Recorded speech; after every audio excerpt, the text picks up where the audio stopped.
오늘 저녁에는요, 믿음을 온전케 하는 인내라는 제목을 가지고 함께 말씀을 나누고자 하는데요. 어떤 큰 소리만 치면은 다 되는 줄 아는 사람이 있었습니다. 이 사람이 여행을 갔어요. 여행을 딱 가서 식당에 가서 음식을 먹는데 반찬이 떨어진 겁니다. 여기 깍두기 더 하고 이렇게 소리를 질렀는데요, 종업원이 안 오는 거예요. 여기 깍두기 더 했는데 안 오는 거예요. 종업원이 조금만 기다리세요, 조금만 기다리세요 이렇게 이야기하니까요, 이 사람이 화딱지가 났어요. 너 내가 누군 줄 알고 부르는데 안 와? 그러면서 막 소리를 지르기 시작하는데, 내가 회사 사장이야, 사장. 직원 100명이나 거느리고 있는 사람이야. 빨리 와, 빨리 갖다 줘. 그러면서 막 화를 내는 겁니다. 종업원이요, 이렇게 이야기했대요. 선생님, 제가 누군지 아세요? 저는 손님에게 깍두기를 얼마나 많이, 얼마나 빨리 주는지를 결정하는 사람입니다. 네, 하고 이렇게 맞받아 쳤다는 것입니다. 네, 종업원이 갖다 줘야 먹을 수 있는 거예요. 그렇죠? 인내하고 참고 기다려야 되는 겁니다. 우리가 신앙생활하면서 정말 중요한 것이 있는데 뭐냐면 인내하는 거예요. 참고 기다리는 것입니다. 인내라는 것은 사실은 우리 안에 있는 하나님의 성품이 드러나는 게 인내라는 거예요. 인내하지 못하고 쉽게 화를 내고 분노하는 사람은요, 그 안에 믿음이 온전하지 못하거나 하나님의 형상이 그 가운데 온전하게 드러나지 못하는 것입니다. 그러니까 항상 우리가 인내하면서 주님의 성품이 우리의 삶을 통하여 드러날 수 있도록 우리가 참고 견디고 인내해야 될 줄로 믿습니다. 아브라함이요, 75세에 아들을 낳을 거라는 약속을 받았어요. 적지 않은 나이입니다. 75세예요. 근데 참 재밌는 것은요, 여러분 그거 아세요? 75세가 되도록 아들이 없었다는 거예요. 아들이 하나도 없었다는 것입니다. 그 나이가 되도록 아들이 없었다는 것은 굉장히 사회적으로도 부끄러운 일이었을 거예요. 어디 사람들 앞에 서지도 못하는 일이었을 것입니다. 근데 그렇게 평생을 노력했는데, 고생했는데 안 생기는 아이를요, 하나님께서 주신다고 하니까 얼마나 기쁘겠어요. 얼마나 신나겠어요. 그래서 얼마나 감사한지, 기쁘고 설레있는지요, 그는 뒤도 돌아보지 않고 하나님 말씀하신 땅으로 갔습니다. 왜요? 기대가 있고 소망이 있고 희망이 있으니까 과거의 모든 것들을 다 뒤로 하고 과감하게 떠날 수 있는 거예요. 여러분, 우리가 인내할 수 있는 것은요, 하나님의 소망이 있기 때문인 줄로 믿습니다. 그런데요, 하나님께서 그렇게 약속해 주셨는데 1년이 지나고 2년이 지나고 3년이 지났는데 소식이 없어요. 3년쯤 됐으면 아이가 있어야죠. 4년쯤 됐으면 아이가 있어야죠. 그런데 아이가 안 생기는 거예요. 더군다나 흉년이 들어서 하나님 약속하신 땅으로 갔는데 먹을 것이 없어요. 그러니까 이 사람이 아브라함의 마음 가운데에 의심이 드는 거예요. 내가 분명히 하나님의 말씀을 순종하려고 내가 고향집을 떠나서 왔는데 왜 이루어지는 것이 하나도 없을까? 왜 아이도 안 생기고 아들도 안 생기고 왜 먹을 것도 떨어질까? 약속 믿고 왔는데 사기당한 느낌이 드는 겁니다. 그가 눈을 어디로 돌리냐면 하나님에게서 애굽으로 눈을 돌리게 돼요. 그러니까 사람들이 이야기하는 거예요. 애굽에 가면 먹을 게 많다더라. 여러분, 발 빠른 말보다 말이 더 천리를 빨리 가지 않습니까? 그러니까 사람들의 소문이 드는데 애굽으로 내려가면 양식이 풍족하고 먹을 게 많다더라. 그 소문을 듣고요, 아브라함이 어디로 가요? 애굽으로 내려가게 되죠. 애굽에 딱 내려가서 보니까요, 여러분 이방인이잖아요. 얼마나 사람들에게 눈에 띄겠습니까? 눈에 튀겠어요. 우리 오가 지역에 누가 딱 들어오면요, 모르는 사람이 딱 들어오면은 눈에 딱 튀어요. 저 사람 외지인이구나. 얼마나 눈에 잘 보이는지 몰라요. 그 사람만 몰라요. 자기가 외지인인 것을 자기만 몰라요. 주목받는 것을 자기만 몰라요. 우리 동네 사람도 누가 새로 들어오면 다 알지 않습니까? 그러니까 그렇게 아브라함이 애굽에 갔을 때요, 눈에 너무 띄니까는 무서운 거예요. 주목받으니까 두려운 거예요. 옆에 딱 봤더니 굉장히 아름다운 아가씨 같은 부인이 자기 옆에 딱 있는 것입니다. 이 아내를 빼앗고 나를 죽이면 어떡하지? 두려움이 드니까요, 아내를 누이라고 이야기를 했어요. 결혼했다고 이야기하지 않고 누이라고 속이면서 데리고 나갔습니다. 그렇게 하다가요, 바로에게 아내를 빼앗길 뻔하다가 하나님께서 되돌려 주셔서 되찾아서 오게 되지 않습니까? 여러분, 그렇게 하나님의 말씀과 언약을요, 비틀비틀 거리면서 그가 기억했어요. 믿었어요. 그가 또 참지 못하고 인내하지 못하고 급한 성격에 그의 몸종 하갈을 통하여서 이스마엘을 낳지 않습니까? 그의 나이가 86세였습니다. 여러분, 11년이 지났어요. 약속하고 11년이 지났어요. 그런데 하나님 응답이 없는 거예요. 그러니까 얼마나 답답하겠어요. 여러분 같으면 11년 기다릴 수 있겠어요? 어떻게 기다립니까? 그러니까 하갈을 통하여서 이스마엘을 낳았어요. 그런데 하나님 아니라는 거예요. 더 기다리라는 것입니다. 그렇게 13년을 하나님께서 더 침묵하시고 기다리게 하셔서 99세 때에 이삭을 약속하십니다. 그리고 나서 100세 때에 아브라함이 이삭을 얻게 되죠. 그가 75세에 약속을 받고 몇 살이 더 지났죠? 25년이 더 지나서 하나님의 약속을 받게 되었다는 것입니다. 그런데 그가 그러면서 깨닫는 거예요. 100세 아이를 딱 낳으면서 깨닫는 거예요. 아, 하나님의 약속은 신실하구나. 하나님의 약속은 반드시 이루어지는구나. 불가능한 때에 하나님께서 역사하심으로 말미암아 자녀를 얻게 하신 것을 바라보면서 그의 믿음이 더욱더 깊어지고 하나님에 대한 소망이 더욱더 깊어지고 신앙이 더욱더 자라나게 된 줄로 믿습니다. 여러분, 우리가 신앙생활하면서 정말 중요한 것은요, 기도하면서 하나님의 약속을 믿고 기다리는 거예요. 끝까지 기도하는 것입니다. 하나님은 신뢰할 만한 분이시고 믿을 만한 분이시다. 여러분, 이거 깨달아야 될 줄로 믿습니다.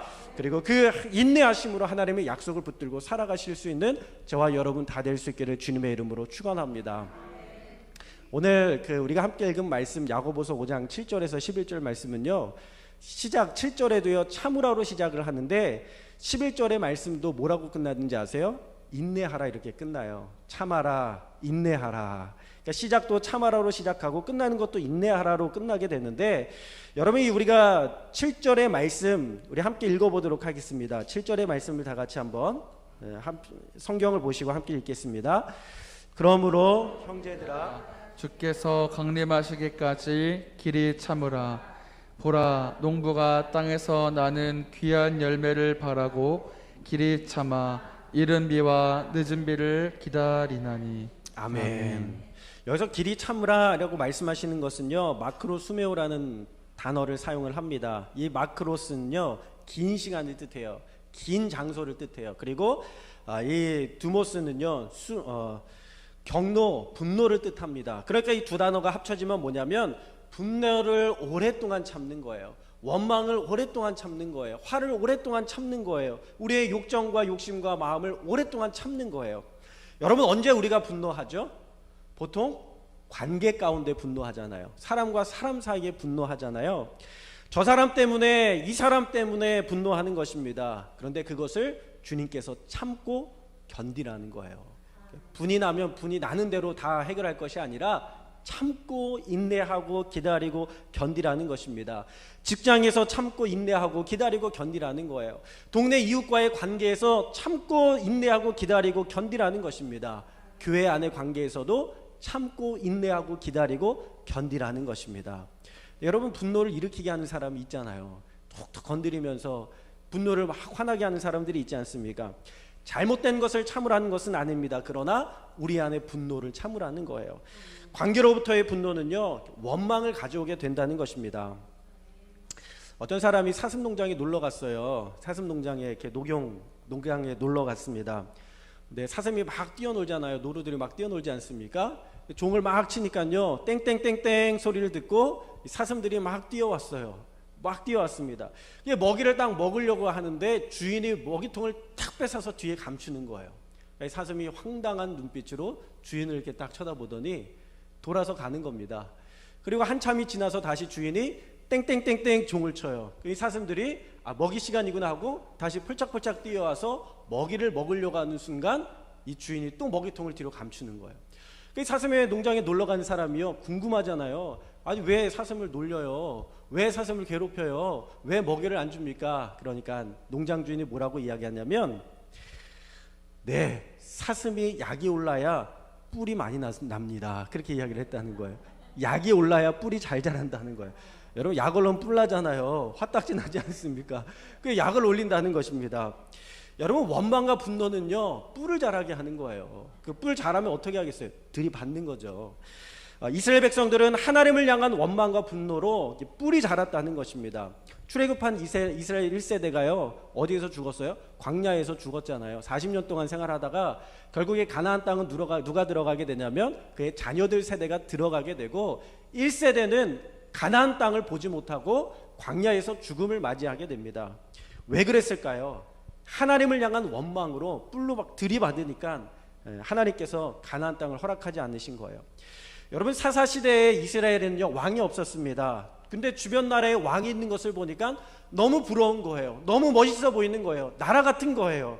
너무 근사해 보이는 거예요. 그래서 사무엘 선지자에게 뭐라고 이야기하냐면, 우리도 다른 나라 같이 왕을 세워주십시오. 우리 더 이상 선지자 말 듣지 않겠습니다. 더 이상 하나님 말 듣지 않겠습니다. 우리도 왕을 보내주세요 하고 왕을 세워달라고 이야기합니다. 원망과 불평으로 하나님을 뿔로 들이받는 거예요. 여러분, 결국 그들이 왕을 통해서 얻은 게 뭐예요? 그들의 자녀들이 축복이 아니라 오히려 짐을 지게 되잖아요. 무거운 세금의 짐을 지게 되고 군대 복무의 짐을 지게 되고요. 왕궁을 건설하느라 10년 13년 동안이나 큰 돌을 지고 날라야 하는 무거운 짐을 지게 되더라는 것입니다. 그러니까 여러분, 우리가 눈에 보이는 것만 가지고 하나님 앞에 원망할 것이 아니라 하나님의 뜻대로 인내하고 기다리며 살아갈 때에 우리의 삶 가운데에 복이 되는 줄로 믿습니다. 여러분 보세요. 다윗과 솔로몬 이후에요 좋은 왕이 없습니다.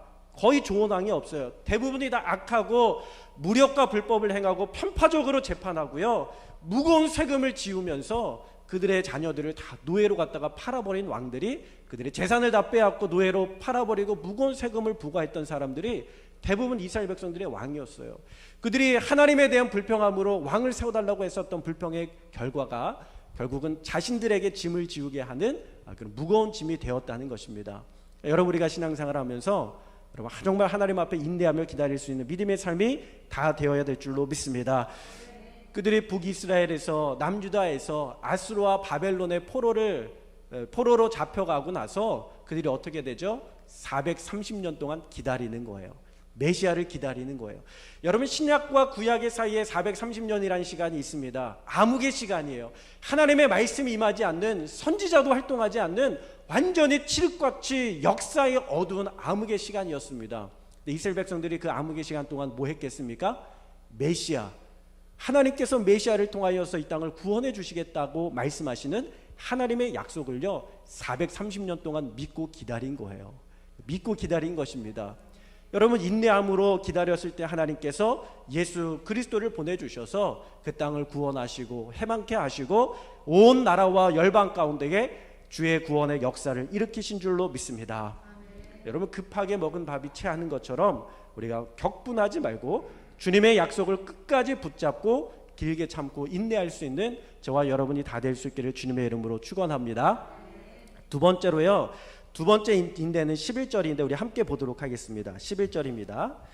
우리 다 같이 읽겠습니다. 시작. 보라, 인내하는 자를 우리가 복되게 하나니 너희가 욥의 인내를 들었고 주께서 주신 결말을 보았거니와 주는 가장 자비하시고 긍휼히 여기시는 이시니라. 아멘. 여기에서 인내라는 단어는요 휘포모네라는 단어를 사용해요. 그러니까 7절에서 사용한 단어랑 조금 달라요. 이 인내는 뭐냐면 어려운 상황 속에서 인내하는 거예요. 그러니까 첫 번째 인내는 관계 가운데 인내하는 거라면 여기에 있는 것은요 상황 가운데서 인내하는 거예요. 그러니까 이 뜻의 원어의 뜻을 가만히 보면은 밑에 머무르다 이런 뜻을 가지고 있어요. 그러니까는 고난의 상황 밑에 머무르고 질병 아래에 머무르고 배고픔 아래에 머무르고 환경 아래에 머무르는 거예요. 기다리고 참고 인내하고 기다리는 것입니다. 그냥 아프면 아픈 대로, 부족하면 부족한 대로, 실패하면 실패한 대로 그 상황과 환경 가운데에 머무르는 것입니다. 누가 내 발을 밟으면 밟힌 대로 머무르는 거예요. 이게 인내예요. 여러분, 욥이 그랬습니다. 그가 한때 잘 나가는 사람이었어요. 우스 땅 가운데 그가 가장 부자였거든요. 그가 가지고 있는 게요 양이 7,000마리, 낙타가 3,000마리, 소가 1,000마리였습니다. 굉장히 많은 가축과 재산을 가지고 있었어요. 그런데 어느 날 강도떼가 들이닥치더니요 그의 모든 가축들을 다 죽이고 빼앗아갔습니다. 그리고 갑자기 하늘에서 불이 내려와서 그의 양과 그의 모든 종들을 다 불로 태워버렸습니다. 그러더니 갑자기 바람이 불면서 그의 가족들이, 자녀들이 식탁에서 한자리에 둘러앉아서 밥을 먹고 있는데 바람이 불면서 집이 기둥이 무너져 내리면서 자녀들이 다 깔려 죽었어요. 하룻밤에 일어난 사건입니다. 근데 그 상황 속에서요 욥이 어떻게 합니까? 그 환경 가운데에 머무르는 거예요. 그 환경 아래에 머무르는 거예요. 고통 가운데 머물고 아픔 가운데 머무르는 것입니다. 하나님을 원망하지 않고 환경을 원망하지 않고 머무르는 거예요. 여기에서 견디다라는 뜻이 나왔어요. 여러분, 견디는 것이 어디서 나오는 겁니까? 환경 안에 머무를 때 견디는 이야기가 나오는 거죠. 아픔을 견디고 슬픔을 견디고 고통을 견디고 그가 믿음으로 견딜 때에 믿음으로 견디다 보니까 주님께서 축복을 더해서 주시는 거예요. 믿음 가지고 견디니까 주신 이도 하나님이시오 가져가신 이도 하나님이시니 내가 어찌 하나님 앞에 영광 돌리지 않을 수 있겠습니까? 그저 하나님 앞에 찬양을 돌릴 것입니다 하고 그 하나님 앞에 예배했어요. 그 상황 가운데 예배했단 말이에요. 여러분, 이것이 욥의 믿음인 줄로 믿습니다. 우리가요, 어떤 상황 가운데서도 하나님 앞에 믿음 가지고 예배하는 거예요. 내 인생의 내 주인이 여호와 하나님이시고 내 생명의 주인이 여호와 하나님이시고 내가 가지고 있는 모든 물질과 재산도 여호와 하나님이시고 모든 것이 다 하나님의 것입니다. 예배할 때에 하나님께서 그의 인생에 축복해 주셔서 그의 인생의 갑절의 축복으로 더하여 주신 줄로 믿습니다. 여러분, 우리가 다 어떻게 하나님의 뜻을 이해하며 살아갈 수 있겠습니까? 견디는 것입니다. 약속 붙잡고 믿음으로 견디면 주님께서 반드시 복 주시고 회복시키실 줄로 믿습니다. 그래서 오늘 야고보는요, 믿음의 모델에 대해서 이야기를 해요. 첫 번째 모델인데 농부의 인내를 이야기합니다. 우리 7절의 말씀을 다 같이 함께 보시겠습니다. 7절입니다. 그러므로 형제들아 주께서 강림하시기까지 길이 참으라. 보라, 농부가 땅에서 나는 귀한 열매를 바라고 길이 참아 이른 비와 늦은 비를 기다리나니. 아멘. 여러분, 농부의 인내를 배우라는 거예요. 여러분, 농부가 이렇게 쌀을 수확하잖아요. 쌀 밑자를 보면은요, 쌀 밑자가 8팔자 분해를 하면은 8팔자 그리고 10자 그리고 8팔자로 이렇게 나누어진다고 하죠. 그래서 이것을 보면요, 8, 1, 8이 되는 거예요. 그러니까 쌀 한 톨을 얻기 위해서는 땀과 수고가 818번의 땀과 수고가 있어야 쌀 한 톨을 얻을 수가 있다는 것입니다. 얼마나 노력하고 얼마나 수고하고 얼마나 땀 흘리는 것입니까? 그래서 쌀의 날이 있다고 하죠. 우리나라에 쌀의 날이 언제일까요? 몇 월 며칠일까요? 8.18 8월 18일이에요. 8월 18일. 그래서 쌀의 날이 8월 18일이라는 것입니다. 여러분, 얼마나 고생해서 얻은 쌀입니까? 그런데 수고하고 인내하며 기다리니까요, 그 귀한 수확을 하게 되더라는 것이죠. 우리의 인내가 절대로 헛되지 않습니다. 반드시 열매 맺습니다. 그렇죠? 반드시 열매 맺는 거예요. 갈라디아서 6장 9절 말씀에 보니까 선을 행하되 낙심하지 말지니 포기하지 않으면 때가 이름에 거두리라. 주께서 약속해 주시는 거예요. 반드시 거두게 하실 것이다. 포기하지 말라는 것입니다. 왜요? 거두는 날이 있기 때문에 그래요. 공부하는 학생이요, 절대 헛되지 않습니다. 반드시 거두는 날이 있습니다. 땀 흘린 대로 수고한 대로 노력한 대로 반드시 거두는 날이 있어요. 해산하는 여인에게는요, 반드시 거두는 날이 있습니다. 귀한 자녀를 선물로 얻게 되는 줄로 믿습니다. 눈물로 씨앗을 뿌리는 자들은요, 반드시 거두는 날이 있습니다. 기쁨으로 단을 하나님께서 거두게 하시는 줄로 믿습니다. 눈물로 기도하는 자들에게는 반드시 거두는 날이 있습니다. 하나님께서 그 기도한 대로 넘치도록 더하여서 하나님께서 우리 가운데 응답하여 주실 줄로 믿습니다. 우리의 신앙은요, 결코 헛된 것이 없어요. 해 아래 헛된 것이 없는 줄로 믿으시기를 주님의 이름으로 축원합니다. 그래서 하나님은요, 뭐라고 표현하고 있냐면, 예수님께서 하나님은 농부라고 이렇게 표현을 하잖아요. 나는 참 포도나무요, 아버지는 농부시니. 우리 하나님은 농부세요. 이 땅에 씨앗을 뿌리셨습니다. 우리는 씨앗입니다. 땅속에서 머무는 시간 가운데서도 농부 되신 하나님께서 밭을 갈고 잡초를 뽑고 거름을 주시고 물을 부어주시는 거예요. 가지가 나오면 넘어지지 않도록 대를 세워주시고 필요한 영양분들을 채워주시는 것입니다. 비가 오나 바람이 부나 폭풍이 부나 항상 살피시는 분이 여호와 하나님이시라는 것입니다. 그래서 주님께서 반드시 우리의 삶에 열매 맺게 하시는 거예요. 여러분, 그러므로 인내함으로 기다릴 수 있기를 주님의 이름으로 축복합니다. 반드시 하나님께서 거두게 하시고 또 열매 맺게 하시는 하나님이신 줄로 믿습니다. 그 믿음을 가지고 우리가 살아갈 수 있기를 주님의 이름으로 축원합니다. 두 번째로요, 주님의 강림을 기다리는 자들이 되어야 된다는 거예요. 우리 8절의 말씀을 다 같이 함께 읽겠습니다. 8절입니다. 시작. 너희도 길이 참고 마음을 굳건하게 하라. 주의 강림이 가까우니라. 아멘. 주님의 강림이 가깝다는 것입니다. 여러분, 우리가 신앙생활하면서 정말 중요한 것은요, 주님의 강림을 기다리면서, 주님의 재림을 기다리면서 신앙생활을 해야 되는 거예요. 이스라엘은 농사짓기에서 정말 중요한 두 가지 비가 있습니다. 하나는 이른 비가 있고요, 하나는 늦은 비가 있습니다. 이른 비는 언제 비냐면 파종할 때 오는 비예요. 그리고 늦은 비는 수확하기 직전에 비가 내려서 곡식들을 연글게 하는 그러한 비입니다. 근데 그 사이에는요, 건기가 있는데 비가 오지 않아요. 절대 비가 오지 않습니다. 씨앗이 싹 틔울 때 꼭 필요한 것들을 공급해 주기 때문에 이 농부들이 마음을 졸이면서 기다리는 거예요. 결정적인 역할을 하죠, 수확하는데. 그런데 이 비를 위해서 할 수 있는 게 단 하나밖에 없어요. 기다리는 것밖에 없어요. 하늘의 문이 열려서 비가 내리기를 기다리는 것밖에 없어요. 그래서 그렇게 북이스라엘이요, 아합 왕이, 여로보암 왕이 바알신을 가져다가 섬겼던 것이 뭐냐면, 그들이 할 수 있는 것이 아무것도 없기 때문에 바알신을 통해서 비를 내려보게 하려고, 곡식을 풍성하게 거두게 하려고 애썼던 거예요. 그런데 하나님께서 문을 닫으시니까요, 3년 동안 비가 오지 않잖아요. 그러니까 하나님만이 허락하시고 내리시는 줄로 믿습니다. 그러니까 우리가 기다려야 돼요. 우리 기독교인들은요, 익숙해져야 됩니다. 조급하지 말고 익숙해져야 돼요. 어떤 사람이 기도하는데, 하나님, 제가 인내가 필요합니다. 인내를 주십시오. 당장 지금 빨리 인내를 주십시오 하고 기도했다는 거예요. 지금 당장 인내를 달라고 막 기도했다는 거예요.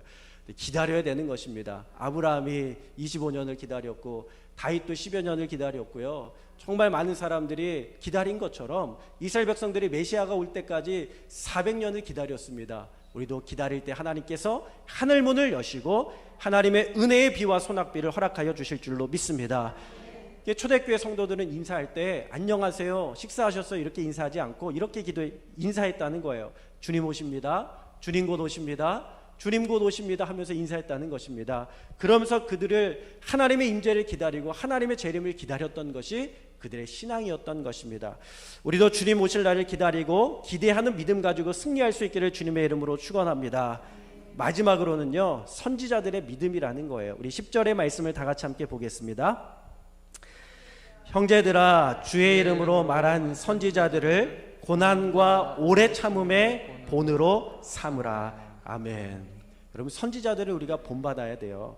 노아는 120년을 방주를 만들었습니다. 이사야는요, 고난당하면서 하나님의 말씀 전하면서 토부룩혐을 당해서 죽었어요. 예레미야는요, 구덩이와 진창에 수렁에 던져지기까지 하였습니다. 그럼에도 불구하고 그들은 하나님의 약속과 말씀을 붙들고 살았던 사람들이라는 것입니다. 다니엘은 사자굴에 던져지기도 하고 그의 친구들은 용광로에 던져지기도 하였습니다. 그러나 그렇게 하나님의 말씀을 붙들고 인내했었던 이스라엘 백성들에게 하나님께서 예수 그리스도를 보내주셔서 온 인류를 구원하시고 온 유대인들을 구원하시고 모든 백성들을 구원하신 하나님의 역사를 일으키신 줄로 믿습니다. 저는 오늘 이 믿음을 가지고 승리할 수 있는 저와 여러분 다 될 수 있기를 주님의 이름으로 축원합니다. 요즘 사회를 보면요, 참 기뻐할 것이 별로 없는 것 같아요. 소망이 별로 없는 것 같아요. 기쁨이 없고 걱정과 염려가 얼마나 많이 되는지 모릅니다. 그럼에도 불구하고 우리가 소망을 가지고 기다릴 수 있는 것은 주님께서 오실 것이기 때문에, 주님께서 오실 것이기 때문에, 주님께서 열매 맺게 하실 것이기 때문에, 주님께서 이 땅의 교회들을 통하여 하나님의 나라를 이루어 가실 것을 믿기 때문에 우리가 소망을 가지고 인내하며 기다릴 수 있는 줄로 믿습니다. 여러분, 그 주님을 붙들고 승리하는 저와 여러분 다 될 수 있기를 주님의 이름으로 축원합니다.